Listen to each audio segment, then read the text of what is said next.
One of the things I wanted you to share is your testimony. Can you share a little bit about that? How did you come to find the Lord? Well, I was always raised up in church, like probably some of your speakers that are listening, or some of your listeners that are listening right now. I tell people I had a drug problem. And so someone hear that, people kind of eyes get real big, because I had parents that drugged me to church every time the church doors was open. So I grew up in a house where I had no choice, no option about going to church. I went to church because mom and dad said I went to church. To go to church. And so as a result of that, by hearing about Jesus, hearing about the love of God, hearing that God had a plan for my life, it was at the age of 17, the summer before my senior year, that I came to know the Lord after being empty, partying, going to clubs, going to bars, chasing girls, and just was so fed up with life and empty, I even contemplated suicide. But I thank the Lord that I heard about the love of Jesus in my earlier years, because I understood that I could call on Jesus. And Jesus could not only save me, but Jesus could also change me. And it was then I started to learn about the Lord, learn about how he had a plan for my life. And, I was a real good baseball player. So I thought that God would use baseball as a platform to share the gospel. Because I was sharing the gospel with my teammates. I was sharing about Jesus while I was being interviewed.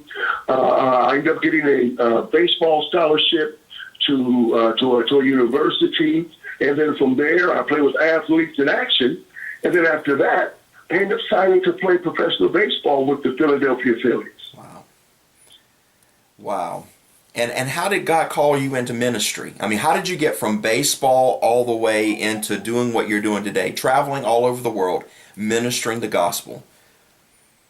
Well, I would say I knew, as I look back now, I knew God's hand was on my life, but I didn't understand it as a call.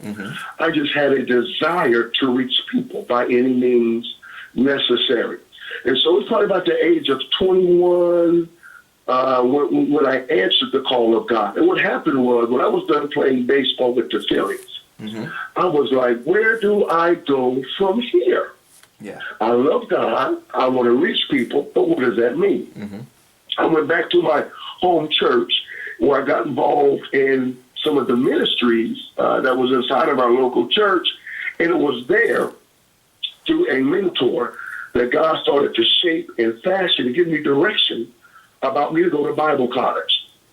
And so it was there, going to Bible college, where God kind of fashioned and gave me more clarity on what he called me to do across America and around the world. I tell people that God took me off the baseball field or to the harvest field, and from the potential of making millions to now living off love offerings.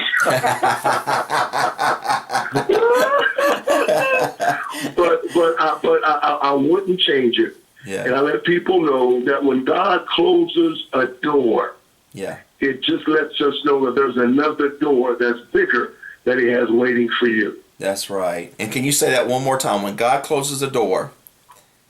When God closes a door, it just means that God has another door that's bigger that's waiting for you. That's great. That's great. Now let's talk.